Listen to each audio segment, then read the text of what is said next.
The world will change. Drexel University is designed to change with it. By combining academic rigor with a transformative cooperative education program, Drexel is preparing visionary leaders equipped to address the challenges of the future. Learn more at drexel.edu/ambition. Can't wait. Blog Talk Radio. Welcome to the War Room. We got Tez, Kill, Jimmy, PJ, B. Austin, the Hot Block Commander. How you want it in a 1 or 2 hour show to keep the brain running with the premise to talk sports on a national level. Bold with the topic, sort of like some rebels when it's game time. They like the Fab Five during prime time. Sports conglomerates speak their minds a little bit. For sports medicine and sports veterans and greats. The 4th and 26th saw the war in Kuwait. It's the War Room with 5 nights at the round table. 5 Philly guys diversified and educated. Yeah, no, you're not. Turn me up in my headphones. No doubt. You are once again live in the War Room, brought to you, of course, by War Room Sports on the War Room Sports Podcast Network. I'm one of your hosts. I'm Dev McMillan. I'm at the round table with 1/3, at least, of the Dream Team. We got the homie B. Austin in the building. Jimmy the Blueprint is going to join us a little bit later. And Philly Bulls will definitely be in the house. Dysfunction and candid comments are plenty in the NBA. Most of that is coming from one dude, but he keep running his mouth and he keep giving us something to talk about.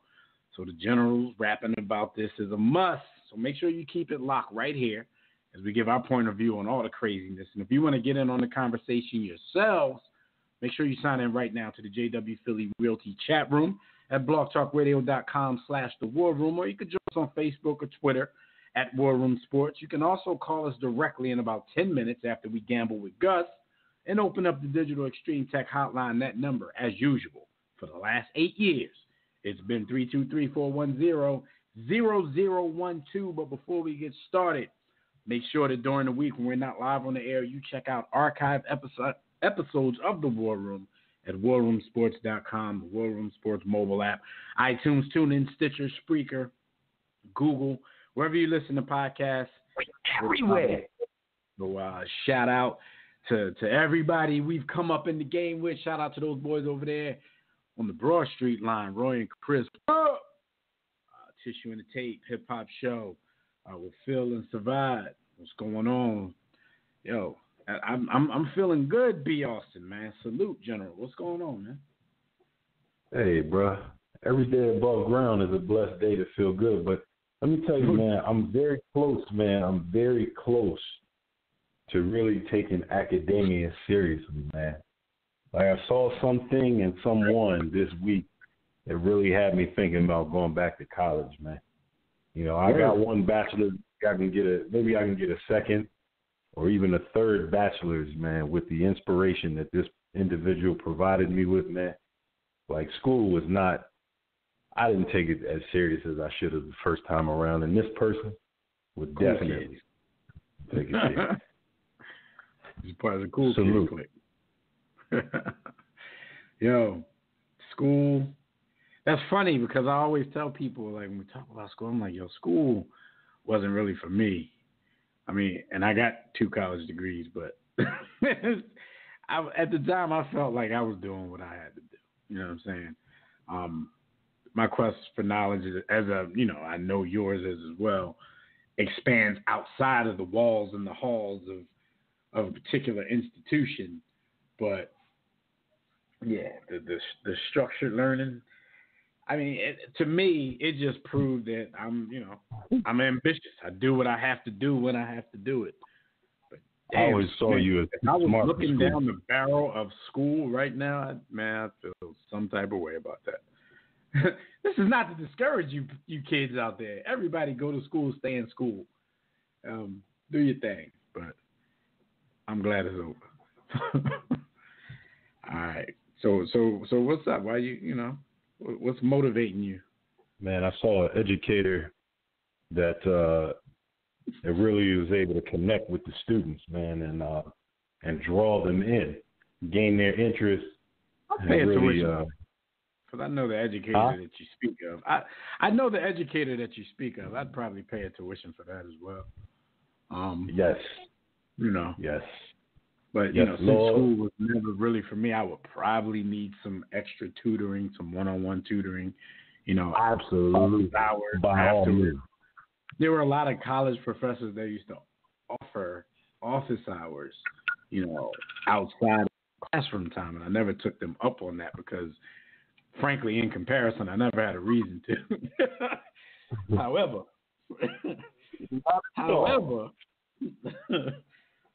all right, well, look, man, speaking of educators, man, we got the homie Gus Griffin on the line about to give you guys his picks against the spread this week. But before we do that, got to tell you, as usual, hot topics along with Gambling with Gus, brought to you by MyBookie. Let's talk real quick before we get them on about how you guys can bet on sports contests at MyBookie. The NBA, NFL, the NHL, all those seasons chugging. But if you haven't yet checked out MyBookie, this is a great time to do just that. Lay down some dough on the biggest games in sports. You can join us and thousands of other online players placing bets at mybookie.ag, not .com, not .net, .ag. Tired of wondering, where your money is when it's time to get paid? That's why we urge you to join MyBookie. You win, they pay fast, no hassles. You're wasting your time betting anywhere else. They even have in-game live betting so you can place wagers after the game start. So join now. MyBookie will match your first deposit with a 100% bonus. You heard it right, 100%. Just use promo code WARROOM, all caps, to activate this offer. Visit mybookie.ag today. Play, win, and get paid. All right, so Gus was 2-3 last week against that spread. 32, 33, and 3 for the season. Threes are plenty. But he just fell one game below 500 for the season, so it's time for him to go on one of those late season runs. We're going to get him on the line and see if we can start it right now. Gus, what's going on, good brother? Get it back. Gus, you there? Can you hear me? Yeah, we can hear you now. Okay. We got you. All right. That's the international lines, man. We can't hear them. Nah, not yet. Next month. Yeah. So, like I said, it's time to go on one of those runs, and we're going to start it with the Chargers versus the Chiefs. That line right now is 3.5. Yes. All right, so what's your plan? Okay. The Chiefs have beaten the Chargers 9 straight. Like when the Saints had covered 9 straight a few weeks ago, you just can't keep that pace up. Not against – this is a quality team, and I just don't see that continuing. The Chiefs are banged up. Chargers got a top 10 pass defense. And here's the thing. Without getting into, and I'm not trivializing the very serious issue of Kareem Hunt, but you can't lose a running back like that for any significant sample and not missing. The Chargers are going to get they're going to get Gordon back. If not tonight, they're going to get him back. But you can't miss him. And I think the Chargers can make the Chiefs one-dimensional. They're banged up. Hill's not 100%. I'm going with the Chiefs to cover the 3.5. I think they can even pull an upset tonight. Man, Spencer Ware is doubtful for the game as well. He's doubtful, exactly. Chiefs are most likely going to be down to their 3rd and 4th running backs to carry the load with a banged up Tyreek Hill. Yeah, I'd agree. That is time. I mean, this is nut cutting time. If the Chiefs can pull a game like this, it's going to tell you one or two things. Maybe they're for real. It takes you a while to actually know if an Andy Reid team is for real. It either tell you that or tell you that the Chargers are going to be the Chargers. Because, anytime we start praising the Chargers, either end of the season or early in the playoffs, usually end of the season, they choke. So, we got two teams that usually go the other way. We're going to see who's going to pull this out tonight. But I would think that the Chargers would be capable of pulling this upset. All right, we got the Bills versus the Lions. That line is 2.5. What's your play on this one? Okay, now, first, there's no way the Lions are going to win 2 straight games, even against subpar teams like the Cardinals. 2 straight road games, not against subpar teams like the Cardinals and Bills. Nah, it's not going to happen. Come on, I'm sorry. Shady McCoy is back. They have a top 10 rushing defense. The Bills, that is. They have the top passing defense in the league, and that's something I didn't know until I just did a little research. Top passing defense in the league. I think that the Bills can make Matthew Stafford one-dimensional. It's 2.5 line. All they got to do is basically win the game. So got the Bills -2. All right. Then we got the Jags and the Washington professional football team. That over-under is 36. Where are you going on that one? Okay. Now, and I know that the Washington football fans want something to believe in, but come on, man. Josh Johnson. Come on, man. Hey, look, he's been out of the league for 5 years for a reason. This is not the second coming of Kurt Warner. If you dug up Aaron Brooks somewhere, then I'd say, okay, well, maybe he has some credibility. He had some pretty decent years in the NFL. But I'm sorry, this guy wasn't good enough for Tampa Bay, bad Tampa Bay years ago, bad Cincinnati teams years ago. But he's going to come in against a Jaguar defense that at home is still elite. No, they're going to eat him up, man. The only reason I'm not laying the 7 in this game is because he can't trust Jacksonville to score 17 points, but they're going to eat him up. This is going to be a 13-3 game, I think. I'm taking the under. This, I think, starting Josh Johnson was a knee-jerk reaction from the Washington staff. You kind of know what you got with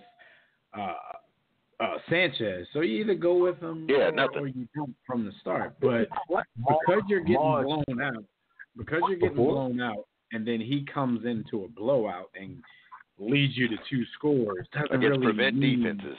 right. It doesn't really. I mean, because that would have happened no matter who the quarterback was. Exactly. Had they had the patience and stuck it out with Sanchez, they probably would have gotten those late scores off of prevent defense. So I think. I'm not thinking that they expect to win with him, but I still think it's fool's gold even thinking, all right, well, let's put him in there because he gave us a spark. All backup quarterbacks give you a spark.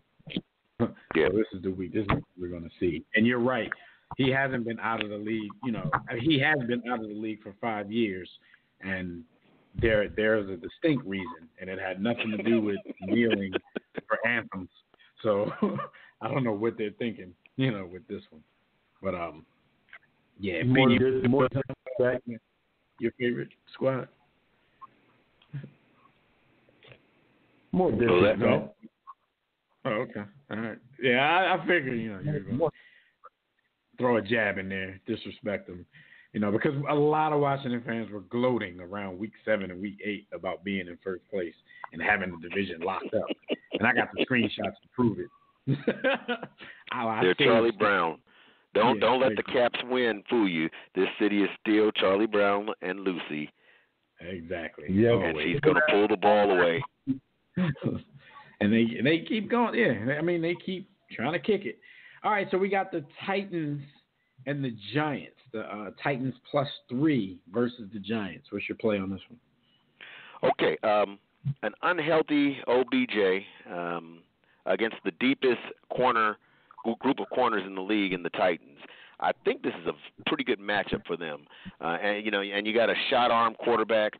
I think it's a pretty good matchup for the Titans.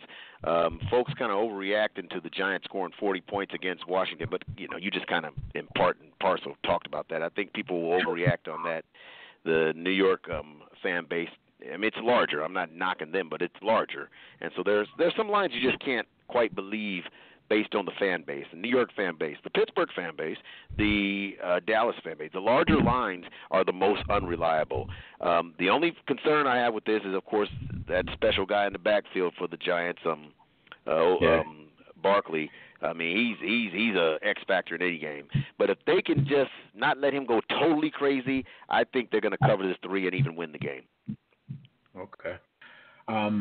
Man, don't let them win the game and the Cowboys lose, because then we're gonna have. I don't even understand how who's still talking playoffs. I don't understand how the Titans are good, because they get nothing at quarterback play. They're not really. They're inconsistent. Like Well, any week they beat a good team, they'll come back the next week and lose to a bad team. They are inconsistent, but when Mariota, that elbow that's something that you're not going to be the same when you got elbow problems, tendonitis. You're just not. I mean, I know that just from playing softball. Got elbow problems. He can't throw to begin with.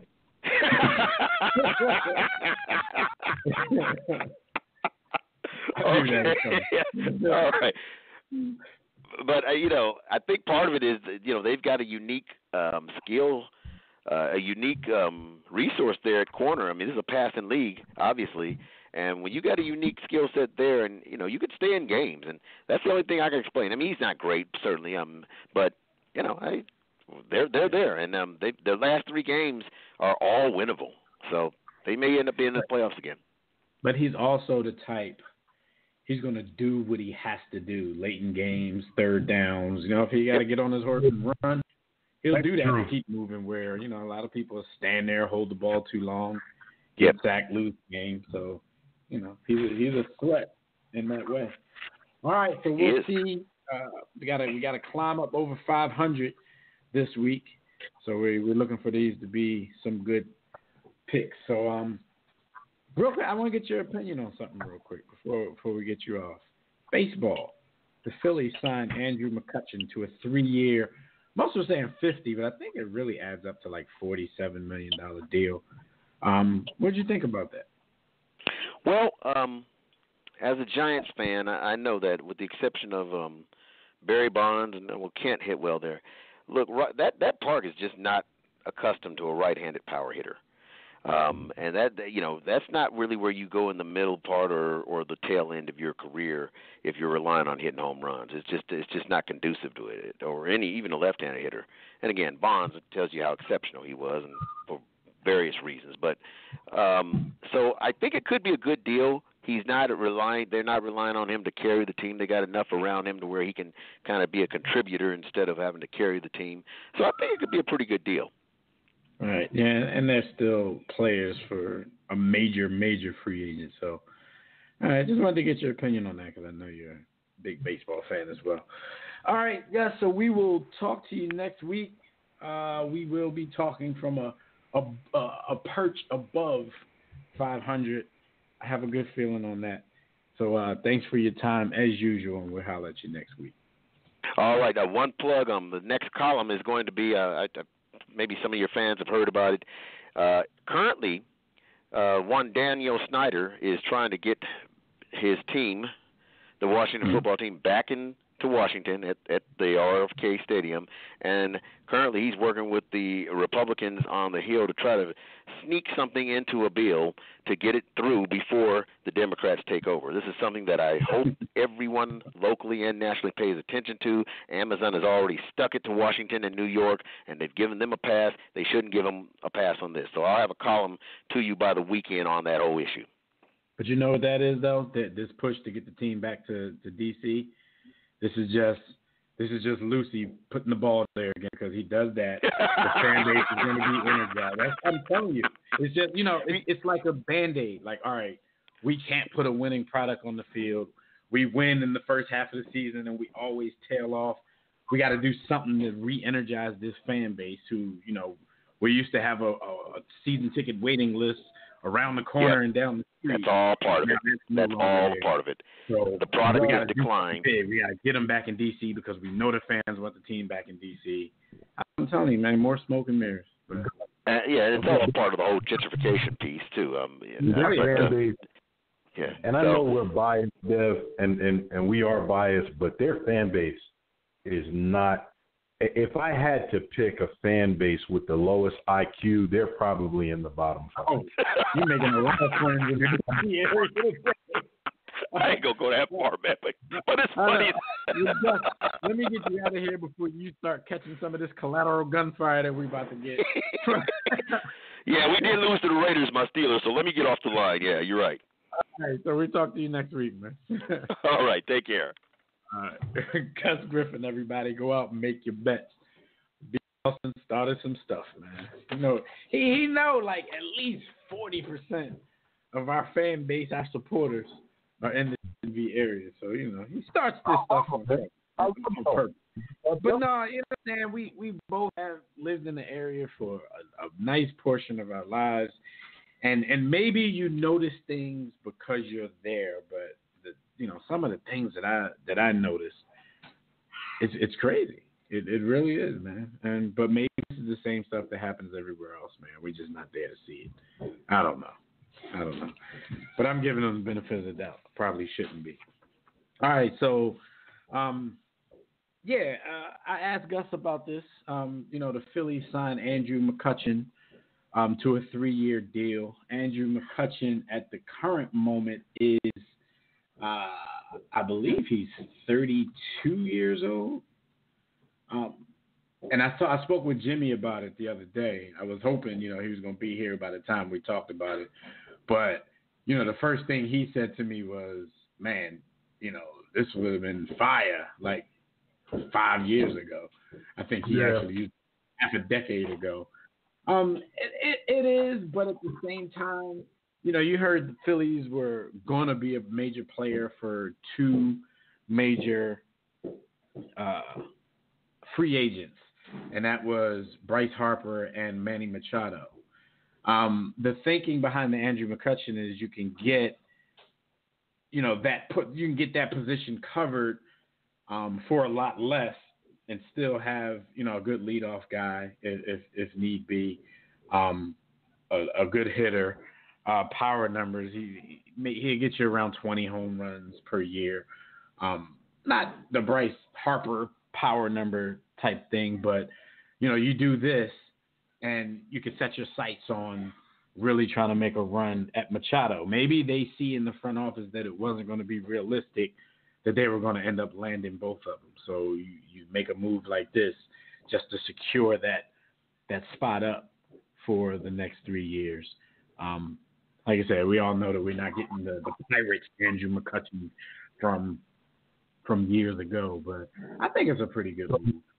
These days, $50 million. Has he fallen? As my man Timmy coming to America would say, it's pocket change. That's not too bad. Pocket change.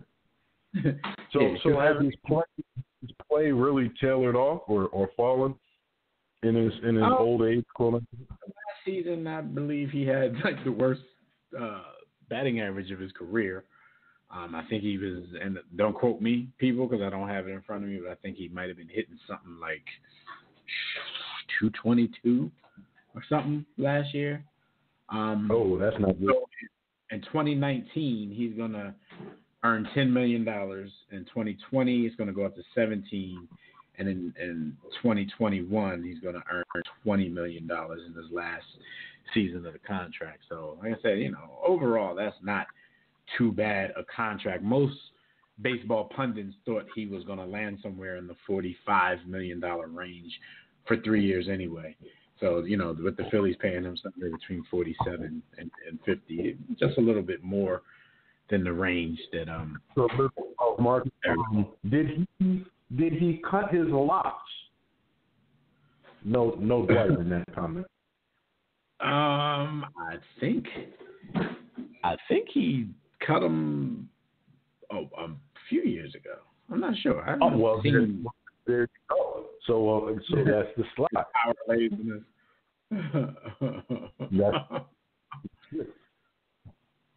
All right. So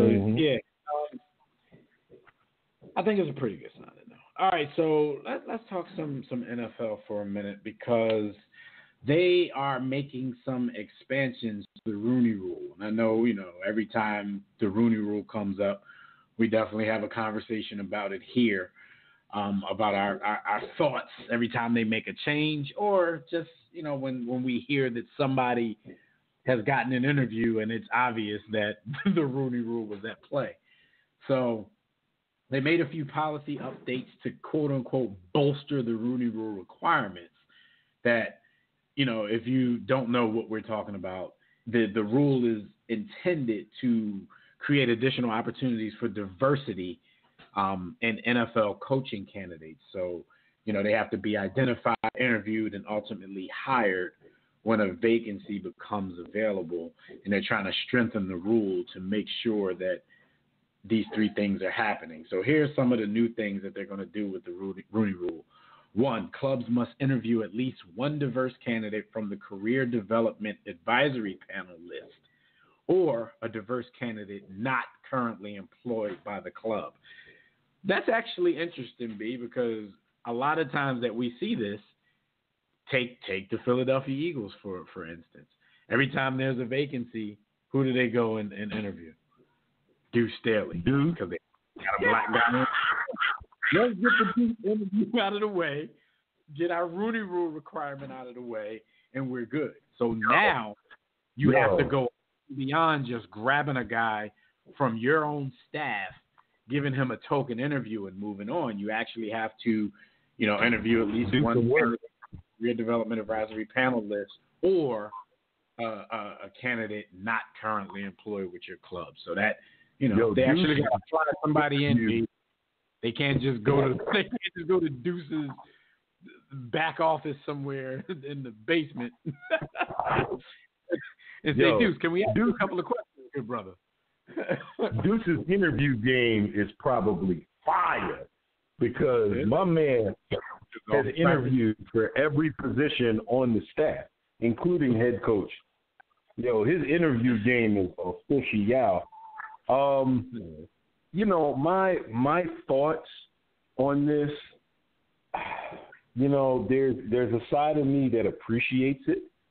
Certainly a side of me that appreciates any positive move in the direction of diversity that benefits, overall people of varying backgrounds, but, more specifically, people that come from the group that makes up 75% of the players.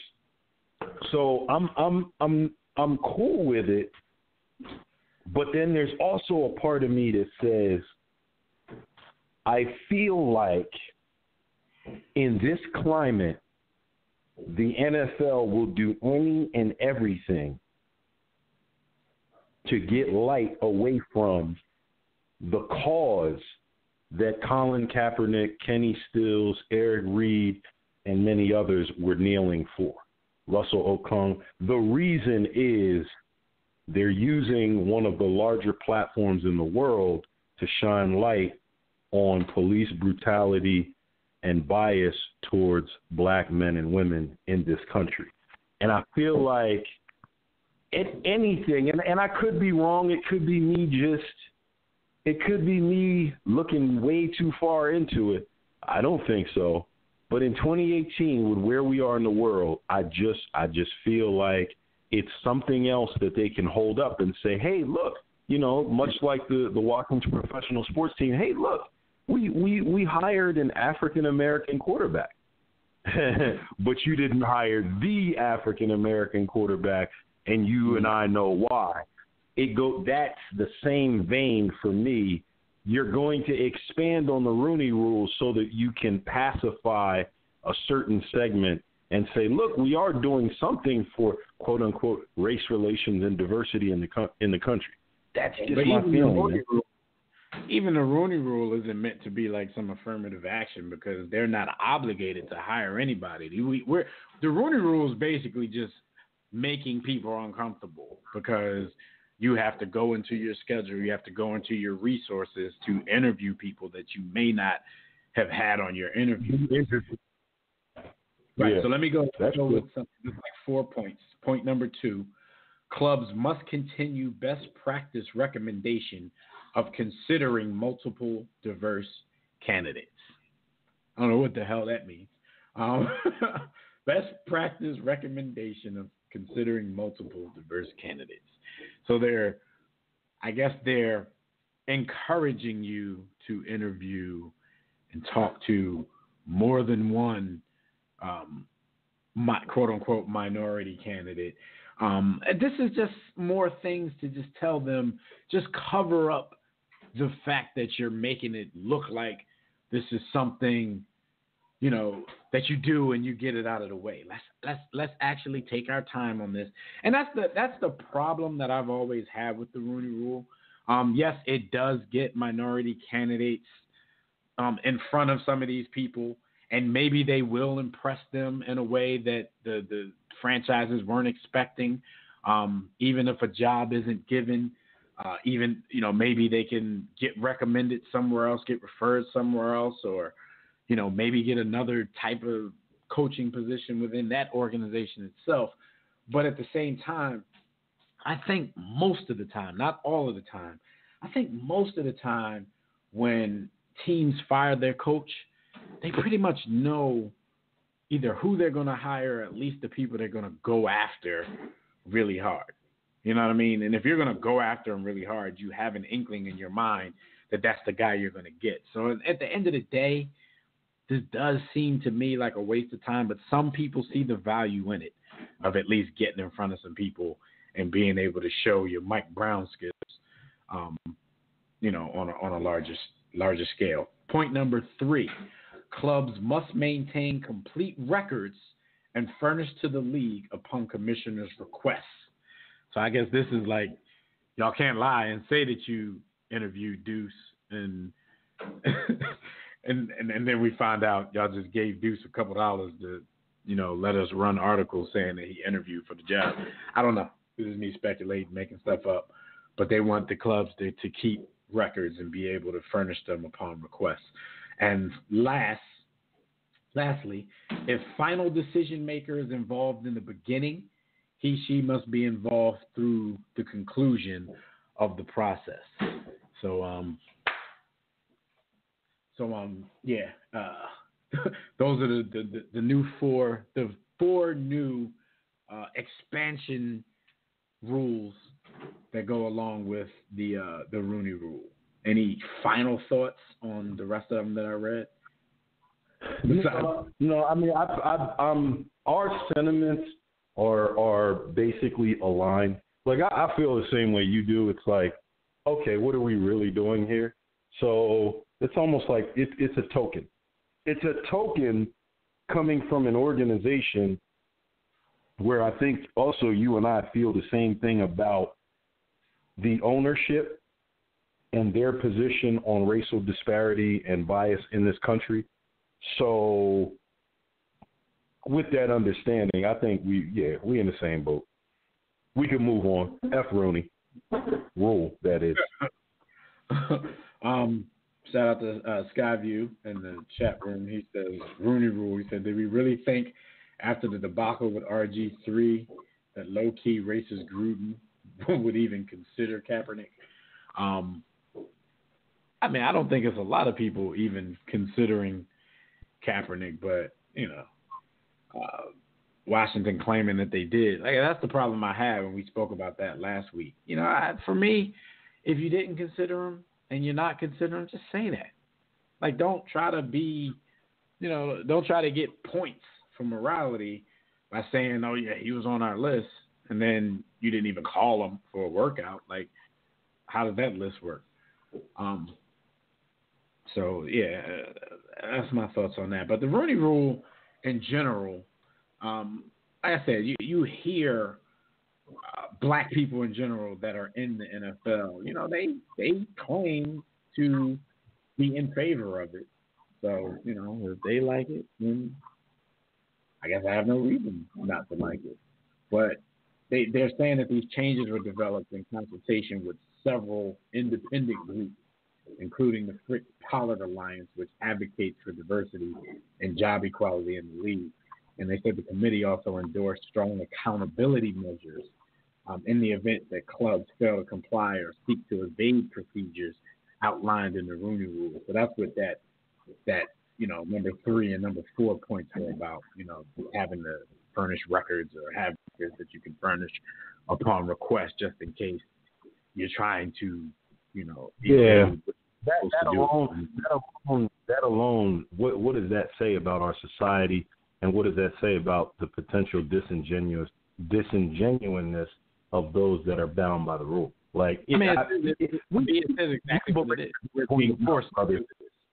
We're being forced. We talk about this once a season, at least. Yeah, but like I said, it says that. It just says we're being forced to do this. We don't really want to. Breaking news. Nets just agreed to extend backup point guard Spencer Dinwiddie $34 million over 3 years, and there'll be a player option on the third year. The reason this is breaking news here on this show, and it's funny, is because the Sixers got him this money, so he owe the boys up in brotherly love some of this bread, because he just gave the Sixers his career high 39 points, and all of his career highs, I believe, have come against the Sixers, because Joel Embiid is actually upset. He said we make all guards look like Hall of Famers. So I guess everybody in the perimeter is probably mad at Joel Embiid today.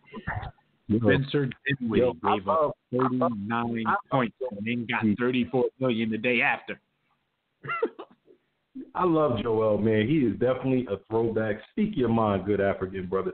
Spencer Dinwiddie, when you were 15 years ago, did you ever think that you would come to a time when you would see a player of the caliber of Spencer Dinwiddie making $10 million a season? Spencer Dinwiddie. Nah, I mean, but, inflation is a mother, because I guess Doc and them, when they were making $200,000 a season, didn't think that the superstars in the league were going to be making $30 million. So, man, Spencer Dinwiddie, $10 million. Like slightly above average salary right now. That's like you slightly above average player making $10-11 million a year. That's crazy. So shout out to Spencer Dinwiddie, man, who earned his contract on the Philadelphia 76ers. We talked about this. Well, we brought it up a couple of minutes ago. Gus brought it up as well. This link between Colin Kaepernick and Washington professional football team. Now, sources say, and this is my problem, this is always my problem when we talk about Colin Kaepernick, because we always hear from quote-unquote sources close to Colin Kaepernick, but we never hear Colin Kaepernick actually say any of this stuff himself. We never get to actually see if this stuff is ever true, because, as far as this goes, my man is just about as mute as Kawhi Leonard. It seems like he just sits back and lets people talk. He let people defend him, whether we know what's in his heart and what he wants or not. Sources close to Colin Kaepernick says that the quarterback is going to play for Washington if they call. For me, I find that a little different just because of what we spoke about last week. With Colin Kaepernick being the woke brother that he is, he's supposed to be that guy who thinks outside of his box and not just, caring about what his main issue is, or at least that's what I've heard about him. You know what I'm saying? But maybe not. Maybe Colin Kaepernick is like, look, man, I care about black people and black issues, and that's it. But being the woke brother that he is, I ask again, and I asked you guys this last week, like, do you think he would play for a football team who has had a controversy brewing about the team name for so many years? There's a part of me that irresponsibly would go with your former position. I care about black folks, and that's who I care. I think that would be socially irresponsible. I think it would be a little bit leaning towards moral reprehensibility. I think in order for him to be consistent and have credibility, Colin Kaepernick cannot play for that team. That's the one team. I would maybe throw the team in Dallas in there, but definitely he can't play for Dan Snyder, Robert Kraft, Jerry Jones. There's probably some other owners in there as well as far as the owners specifically. But when I say those owners, I'm talking about the owner, the organization, and the history of that organization and what it symbolizes. Those three teams, Colin, you can't do that, bro. Not those three owners, not those three teams, man. So I would be a little disappointed. See, but the thing is, like, maybe those reports came out to further make Daniel Snyder's team look bad. maybe you can say things like that because you know that team isn't called. You know Daniel Snyder's not going to take the bait. Right. That's a good point. He's not going to call. So you can say things like that, and then they look worse in the process because every week that goes by shows them that they need more options or another option at quarterback. So to say that knowing that they're not going to call makes them look bad. On the flip side of things, if I'm Washington and I came out with that BS report last week of me considering him, I'd probably give him a call. Call his bluff. See what's up. And then we play it, you know what I'm saying? We'll see how far each side is willing to take it. But call his bluff. All right, so question for you, B, and this is about your team, the Philadelphia Eagles. There's some chatter starting to rise, and it seems, fans, of Philadelphia, Pennsylvania, are starting to slowly take a foot off of that bandwagon, and people are actually starting to grill Carson Wentz about his performance this particular year. The fact that he's coming off of an ACL tear and missed, a lot of time at the end of last year, the whole offseason and the beginning of this season, do you think it's fair criticism for fans to be throwing him in that mix right now?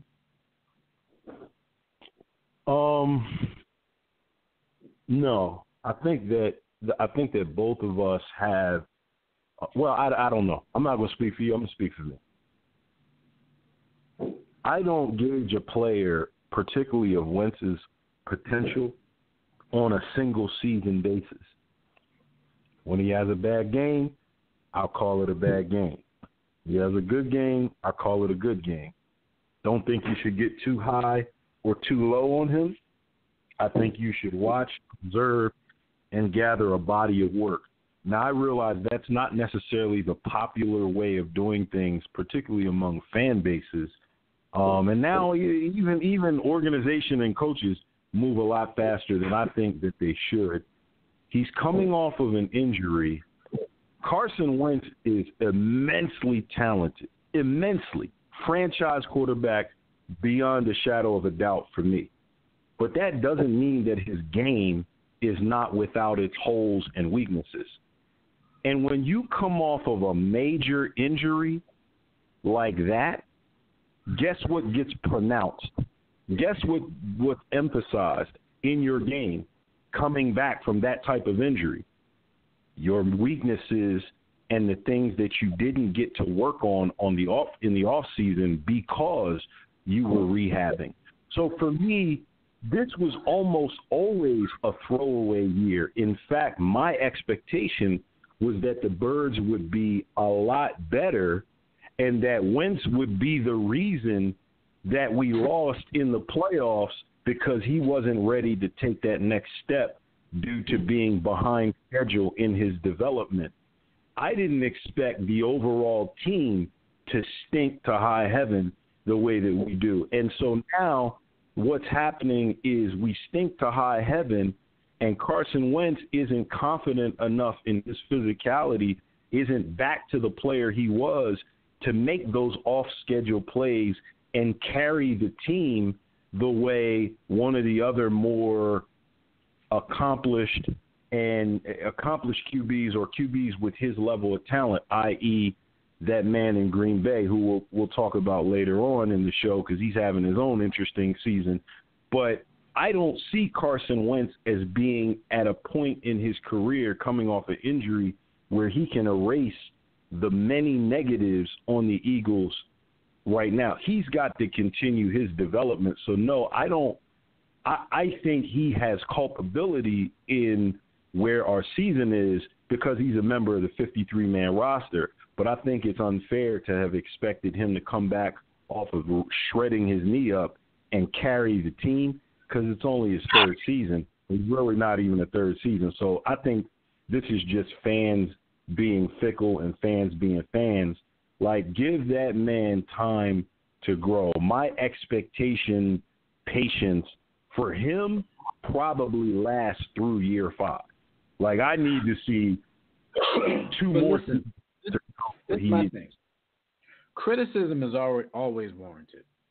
But the way some people go extreme, that's when you get to a slippery slope. Because I watch Carson Wentz every week, every play, every snap, whatever. The problem with him this season is the fact that, because you said, if he has a bad game or if he has a good game, that's the problem. Like, he never has a game that's defined by one of those adjectives, because it's always a mixed bag this particular season. And most of the time, good and bad. He starts slow. The offense starts slow. He can't get anything going. And then in the second half, when it's time to play catch-up or it's time to play shootout, he looks like Carson Wentz that the whole city fell in love with last season. So his problem is, coming off this injury, is having a complete game, and he's yet to do that yet.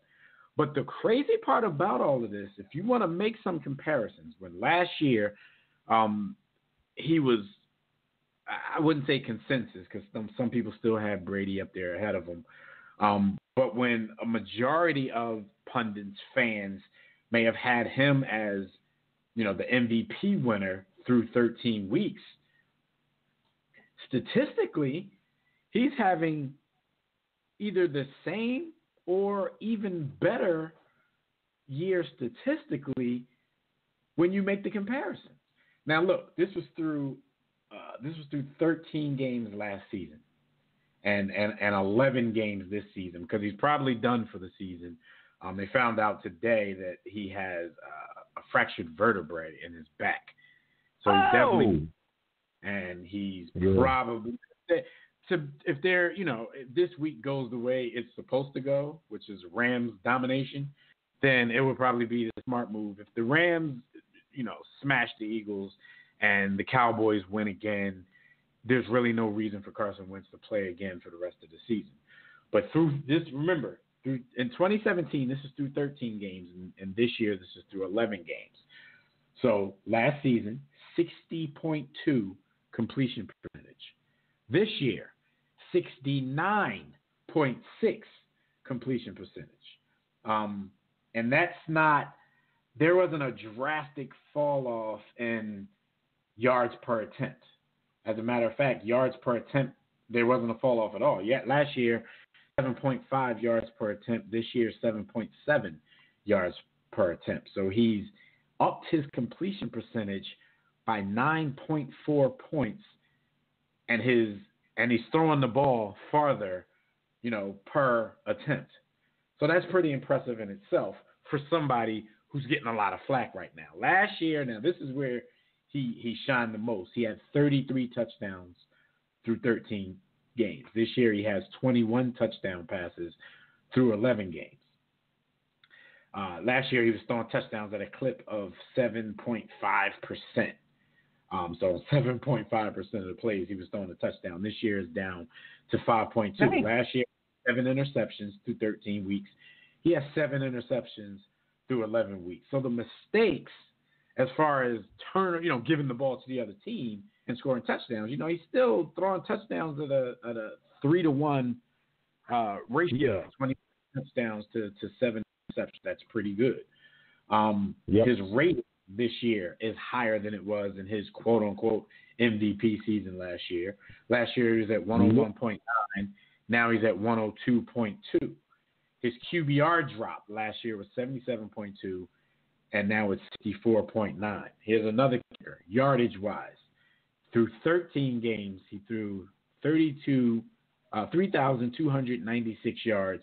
Through 11 this year, he sits at 3,074 yards. So it's crazy when you look at it, because the success that the team was having last year, it makes you look at things, especially statistically, through a different lens, because he's either the same in most categories or even better statistically this year. But because the team is 6-7 and 5-6 under his watch, people are looking at it totally differently. But B. Austin, I can speak for him. And we've always been big advocates of the eye test. And the eye test tells you this year that Carson Wentz holds on to the ball a little too long, but he's always done that. That's really nothing new. That's always been a weakness. And like B said, without an off season to work on that weakness, even though that type of weakness could be a film study type of fix. So he still does that on occasion. What I see this season is he's a little more, even though he's up 9.6 percentage points in his completion percentage, it seems like he misses more receivers. He's missing on throws, and the reason that percentage point is up, just to give our audience an opportunity to get a giggle, my man rides the Josh Ertz train like none other. Like, I don't think there's any other quarterback tight end tandem. Yo, Josh Ertz comes into the game at kickoff with 5 receptions already. Zach Ertz. Zach, yeah. Zach Ertz. My bad. They all had the same name. Josh. Zach Ertz has 5 receptions at kickoff. Like, my man gets so many looks from Carson that, and when you're passing inside the hashes 10 to call it 14 yards down the field, your completion percentage is going to be high if you're an NFL QB. I mean, that's not a hard throw to make, with the exception of linebackers kind of working for depth and all that. But other teams haven't figured out how to stop Zach Ertz, and that's because Zach Ertz is a really, really, really good player, and Carson Wentz is a good and super talented QB. So that tandem does wonders for his numbers. But going outside the hashes and going down intermediate routes, I've seen him make tremendous throws, and I've seen him throw balls to people that just weren't there. Like, there was no human being there, and he threw the ball there. Like, so he's missing. On what you're saying. Yeah. He's completed 279 passes. Zach Ertz has 98 receptions. But you do have to consider the first 2 weeks, not at the same clip, but Zach Ertz in the first 2 weeks was getting passes from Nick Foles. So I would go out on a limb and say at least 90 of his 279 completions are to Zach Ertz. Yeah, that's crazy. Like that's real. Like, he throws the ball to Zach to the point where he and Alshon Jeffries have a great relationship. But even Alshon had to pull him to the side, like, yo, dog, I'm here too. And they haven't figured out what to do with Golden Tate yet. Yeah. So timing-wise, even though, and that's ridiculous because dude is nice enough that he should be making a major impact, but I think that comes from, as you say, film study. He a fake-ass Hines Ward. That's a compliment.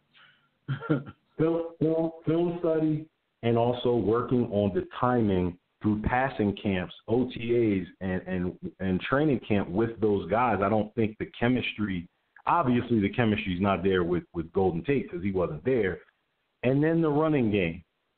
Yo, shout out to Adams and Clement, man. Them dudes are playing way above their talent level. They are balling. But it ain't the same, man. Jay Ajayi and the big boy that beat up LeGarrette Blount, yo, they're different level running backs from what we had.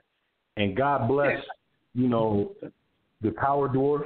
Like, the super midget is he's still got a little bit of fumes in the tank, and it shows up, but he's basically done. We don't have a running game. So, he definitely showed some last week. Shout out to him. We don't have a running game. So they like Wendell Small. In my opinion, Carson Wentz is not above criticism. There's a lot of things another thing I noticed from the eye test, Carson Wentz is not good at this point of his career in climbing the pocket. There's a lot of times his drop and the pocket starts to collapse, and he could buy himself an extra second if he would just climb the pocket, but he has to stand there, and he's just right there in the circumference of the rush. If he could climb the pocket, hold the ball, for a little less time, I think he's fine. But let me tell you one thing, B. For all the criticism, and I've criticized him this season, but I'm not to the point of some of these extreme people. For all the criticism that I'm giving him, and this is constructive criticism, learn to climb the pocket, don't hold the ball so long, be more accurate. Constructive criticism. I'm not mad at him. I still think going forward, Wentz is going to be a great quarterback. He's a franchise quarterback. But if you were to tell me that dude tore his ACL, MCL, I wouldn't know it. Wait a minute, MCL, ACL, PCL. He did like 3 or 4 in his ligaments, 3 out of 4 ligaments in his knee. Came back early in 9 months and has thrown for 3,000 yards in 11 games, 21 touchdowns, 7 interceptions, 69% completions, and a 102 rating. I think, okay, even though the team's not doing too well right now, I think I'd be, as a fan, in a damn good position. Because, first of all, nobody comes back from an ACL like that unless your name is Cyborg. Yeah, Adrian Peterson. And that's a whole different position. You know what I'm saying? So you're not even used to seeing people come back from that. So the compliment that I could give him in the situation is he's doing all of this off of, 9 months of rehab after an ACL surgery. I can't get too mad at it. You have to give him some more time. You have to let him develop. What happened was, in season 2, he became so good. The team won a Super Bowl. Expectations to get ramped up. They start to get sped up. And that's just what the fans are doing right now. We see it all the time. We're tripping because the bottom line, and what I'm hearing you say, I go back to this. I know that he has a lot of things he can work on. But the team is not good. The team is not good. So if the team were last year's team, they probably could pull him off a little more. But the expectation now is that he can cover over some of the other inadequacies, and that's just not the case. So we just look bad all the way around. All right, let's go to the we phone can't line. rock We the got ball. Tobias waiting out in Arizona. Tobias, what's going on, good brother? Roll damn tide. Roll damn tide, fellas. What's going on, gentlemen? Man, Jameis disappointed me and let me down, but he's still better than Marcus Mariota. You know what? Speaking of that, Dirk Cutter had a good quote that made me just want to pull my hair out.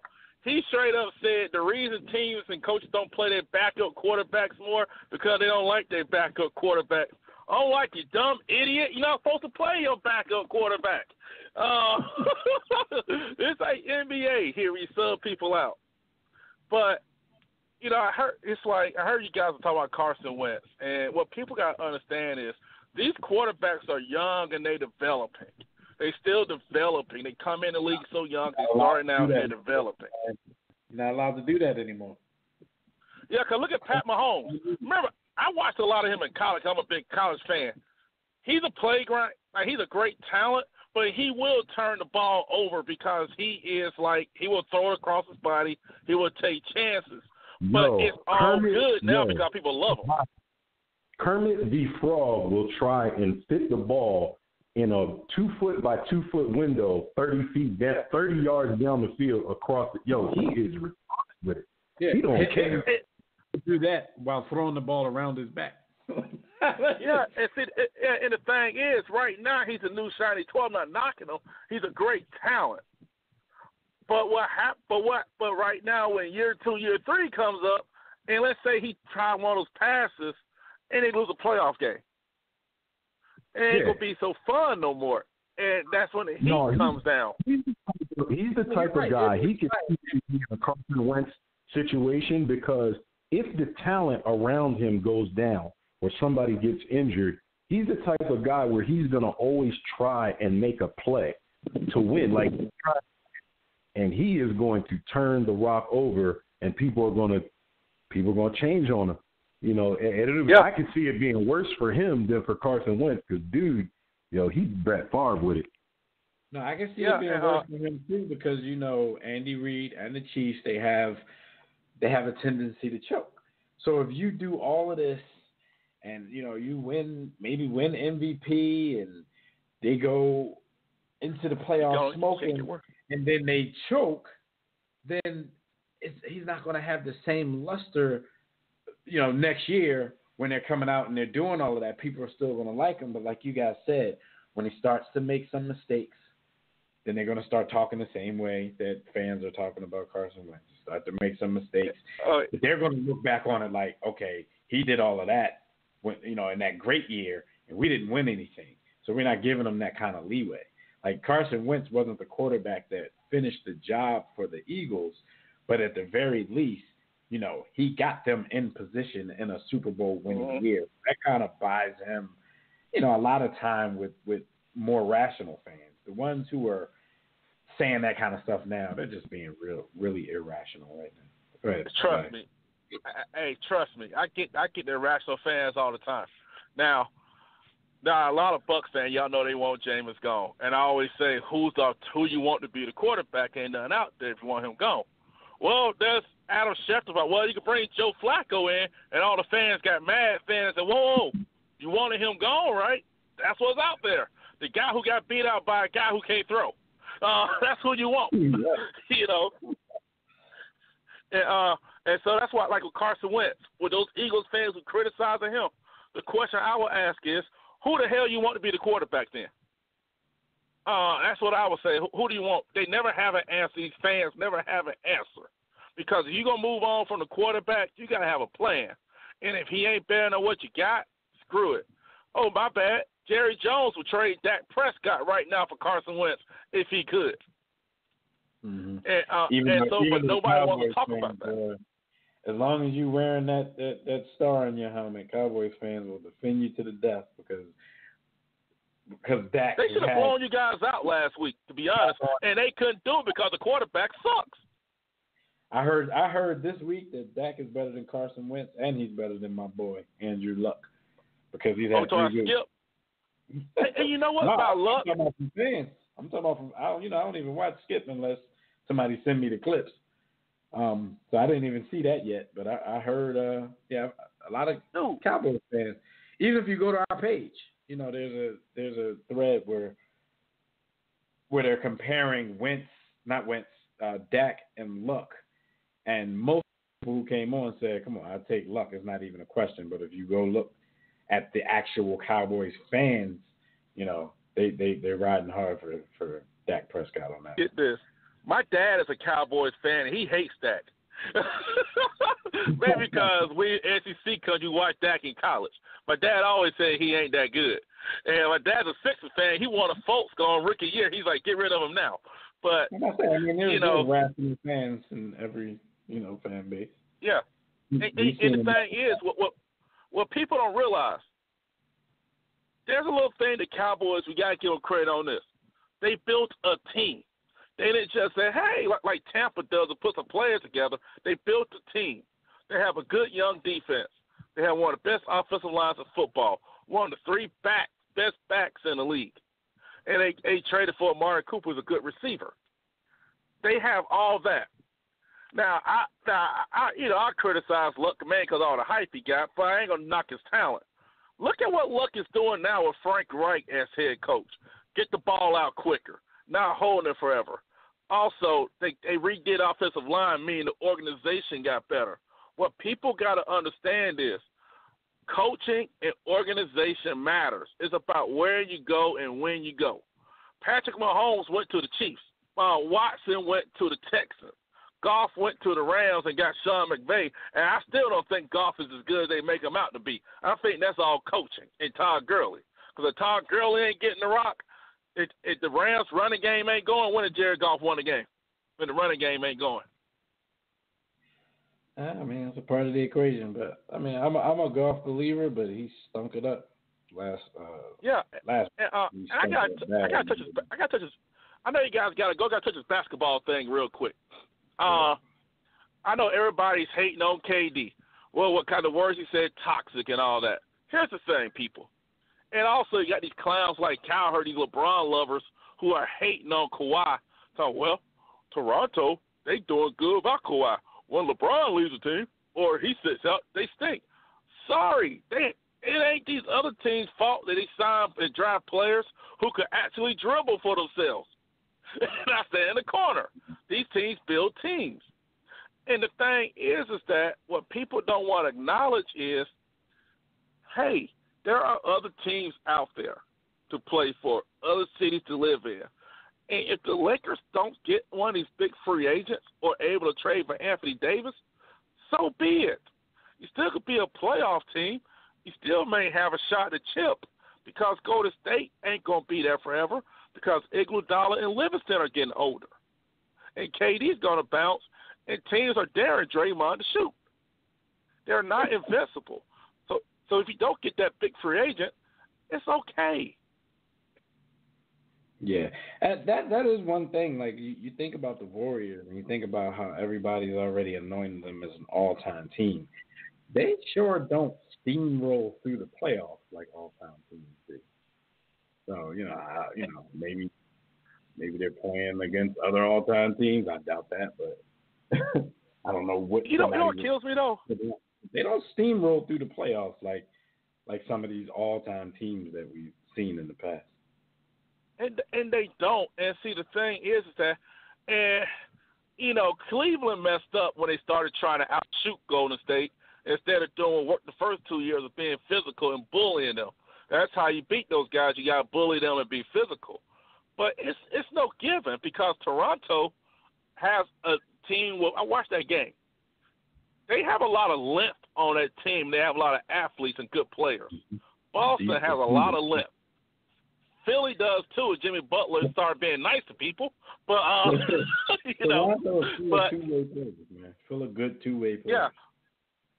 Yeah. And by the way, before I go, to Chicago Bulls, maybe if you didn't get beat by 50+ points of franchise record at home, maybe you wouldn't worry about the 2-hour practices. Maybe if you actually play some defense, not stink up the joint. Maybe you have to worry about a 2 or 3 hour practice. That's just a thought that I have. And that just shows that, yes, you can tank and go to youth movement, but you still may need some respected veterans on these teams as well to show these teams how to be a pro, how to talk to the coach and the GM. And I think those things have gone missing as well. No doubt. All right, Tobias, you know, as usual, man, we appreciate your call, man. Drop some knowledge, and we will holler at you next week, good bro. No doubt. Hey, y'all have a good one. Thanks for taking my call. Keep up the good work, brothers. Roll damn tide. Roll tide. Peace. All right, but real quick before we move on to some ground topics and then talk about some of these NBA topics that he brought up. Our stat of the week, man, Amari Cooper of the Dallas Cowboys. He won NFC Player of the Week after posting 10 receptions for 217 yards and 3 touchdowns versus me and B. Austin's Philadelphia Eagles. I don't know what, we're down to like our 13th, 14th starter in the secondary, and Amari Cooper has taken full advantage of that. He took full advantage of that on this past Sunday. So shout out to him for having that type of game. Amari is actually making a lot of us bite our tongues and making us eat our words about what they gave up to get him. Like he's trying to justify that first round pick that they gave up to get him. He's been there. It's a few games. I always thought that he had the talent and ability and would eventually shine. I still don't know exactly what he was supposed to be, and then so maybe it was the Raiders, man. That's where people go to die. Yeah, the Raiders. Shout out to Bernie. But I don't know. It's going to take me time to reconcile what Dallas gave up for him in order to say, okay, it was worth it because of the implications that it has on their overall roster over the course of the next 5 years. I'm not saying – because he's balling, And I was always an advocate. Like I like dude. I like his game. I like his route running. I think he's smooth. But the Cowboys. Look, Skyview. Skyview said. Plus, I want you to hear this. Skyview said to us, "Wait a minute, weren't y'all Richard riding Jameson Wentz this time last year? Now y'all flipping like Cohen." Then he said, "Carson Wentz is the Ben Simmons of the NFL. Last year, nobody knew what he was capable of. This year, the tape is out." I don't think either one of them statements makes sense, Skyview, because not at all. Anything negative about Carson Wentz in the last 20 minutes when we were talking about him. I just gave him props because you look at his stats, and we're talking about him compared to this time last year. His stats are just as good, if not better, than last year. So the fact that the Eagles overall are losing games right now is just making people dig deeper into what he's doing. I've always given constructive criticism. I can always tell you, even when he was balling, that he held the ball a little too much. So that was never me. Jameis Winston, I don't know who you're talking. You might be talking about B on that one because I ain't never Richard rode Jameis Winston in my life. He's always been the butt of jokes on this particular with us, given the caveat that, you know, he could be better than a lot of these other quarterbacks out here if he got, you know, his maturity on track. So I was hoping really I was with him. And then I was hoping that I was with. I haven't seen any growth in the brother. Yeah, and the Carson being the Ben Simmons of the NFL, nobody knew what he was capable of. I go back again, like nobody's really stopping the dude. Carson Wentz and the Eagles offense having trouble playing in the first half of games, and B. Austin kind of touched on that earlier. That could have a lot to do with the fact that, you know, we got dudes at running back that half of y'all have never heard of. So, you know, it's a team effort. Everybody knows that. Looking at the statistics, he don't look like anybody's, you know, got the tape on him and they're shutting him down, because he's damn sure not being shut down. He's actually doing everything at a higher clip, except for touchdown passes, than he was doing last season. So, not off the Wentz wagon. Not even close. You name to me a quarterback that you've seen come off of a ACL, MCL, PCL, and still put up these type of numbers. So I don't think the tape's out. I think, you know, he'll get an off season to work his full game into better shape after this season, and he'll come back. He'll be fine, man. Anything you want to add to that real quick, B? Because we're way behind. But I had to stop you on all the Cooper law. He was coming at your neck in the chat room. Yeah, I mean, hey, it is what it is. I like Marion the Barbarian, and he played for the Eagle Empire. But yeah, man, no, man, that's what it is in terms of my quarterback, Carson Wentz. Yeah. Your quarterback, Andrew Luck, is balling. Yeah, but the thing is, this is what I try to tell people: it's always a matter of how the team is doing. If you go back and look, even the eye test, not just the stats from last year, Andrew Luck was balling, but the Colts couldn't beat anybody. So people started to say, "Oh, Andrew Luck is this, Andrew Luck ain't that." Like, it all depends. Like, people want to give the quarterback this individual look, but then their individual look, how you go into that individual look, depends on what the team is looking like. Because if the team is winning, then that look that you give the quarterback is going to have more of a positive spin on it. If the team is losing, the quarterback could be putting up identical numbers, but you're going to look at it a different way because those numbers aren't leading to wins.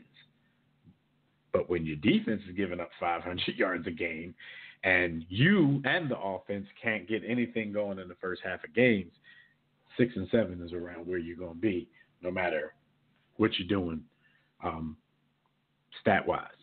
All right, so real quick, y'all know the drill. If y'all want to check out our website at warroomsports.com, feel free to do that anytime.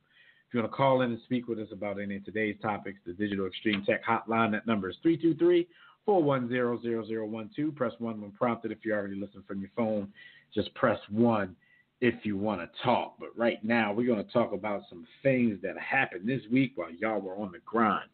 On the Grind is brought to you by Sports the Book. You guys tired of reading the same old bull crap books with the same old lists, rankings, imaginary starting lineups, LeBron, Jordan, Kobe comparisons, and all sorts of subjective information cats are passing off as facts? Be sure to pick up your copy of Sports. Smart people only read the sports. It's a mixture of sports and hip-hop culture will keep you on the edge of your seat and to keep you laughing like you're watching a comedy special. The only thing that Jimmy didn't do with this book, B, was get it on audiobooks. He need to read this into audio format, make it even better, because some of the stuff that people don't get, like some of the tone, some of the inflection that people have to make up on their own when they're reading a book, like he can give them that, and it'll be there organically, and probably can make the book even that more interesting and that more funny. So make sure you guys check out Sports the Book. You can get it from sportsthebook.com or on our website, warroomsports.com. Wherever you get it, just make sure you get it. Peace. All right. So your man Deontay Wilder was caught out on the streets talking to TMZ, and the guy from TMZ just basically brought up the fact that, you know, they did on Creed 2, they did something with Drago's son. You think maybe you could play Clubber Lang's son in the Creed 3? Deontay Wilder got the spilling out there talking about how acting is his passion. I don't know how it became his passion. He loves to act. I don't know how he loves to act. I ain't never seen him act. To play Clubber Lang's son and one of the adaptations of Creed. Now that's all well and good, and you think about it, like, all right, he probably could pull that off. Because once you're playing one of those boxes, you don't have to do much in the way of acting when you're playing the villain in a Rocky movie.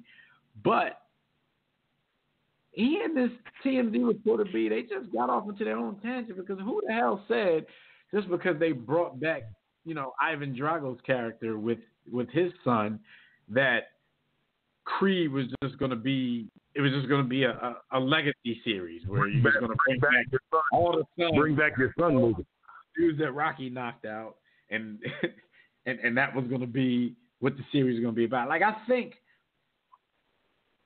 it's going to interest people. It is. But I already thought, even though it was a great movie, I thought they already went down the path of corniness when they brought Drago's son back into it. But if that's what if that's going to turn into the MO of the whole franchise, then I don't know. But I guess if you're going to do that, I guess he would probably be the perfect person to come in and play that role. But yeah, this dude, he just spilled all his dreams to this TMZ reporter, and they were just making up their own script. Like, who the hell said that they were going to do this? They did talk to Sly afterwards, though, and his answer sounded like, all right, y'all asking me, I don't want to play the dude out, whatever. But they asked him if he considered casting Wilder as Clubber Lang's son. He was like, absolutely. I think he has a lot of hidden talents. I certainly wouldn't advocate against it. The answer is yes. Come one, come all. So basically, he BS. My man says, he wouldn't advocate against it, and then he said, come one, come all. So he's just saying the right things just in case. But remember, Sly said that Creed 2 was going to be his last time having a part anyway. So we'll see. So basically, his words mean nothing at this point, if he indeed is really, not in it for the rest. So yeah, man. When y'all go look at that TMZ video, like, your man really just spilled his heart and his aspirations about acting, and this question didn't come from like a director or anybody who had anything to do with Creed. Just from running around with a camera, giving videos to TMZ, and this dude really spilled it. What's wrong with your man? Deontay Wilder. That's funny though, but he would be perfect for that role because this dude, because he's a clown, is a haymaker. And if you remember back to Rocky III, Mr. T threw haymakers all day. So his whole style was haymaker. The haymaker right, king. King haymaker. Steph, even though he wasn't the only player on this podcast who said this, but Steph Curry has gotten a lot of backlash this week because he was on a podcast with Vince Carter and Kent Bazemore, and he said he thinks that the NASA moon landing was fake. He's not a believer in that.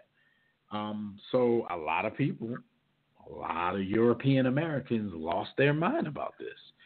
My thing is, the backlash was funny to me, not because they lost their mind about something, because that's what they do when we say something that they don't agree with.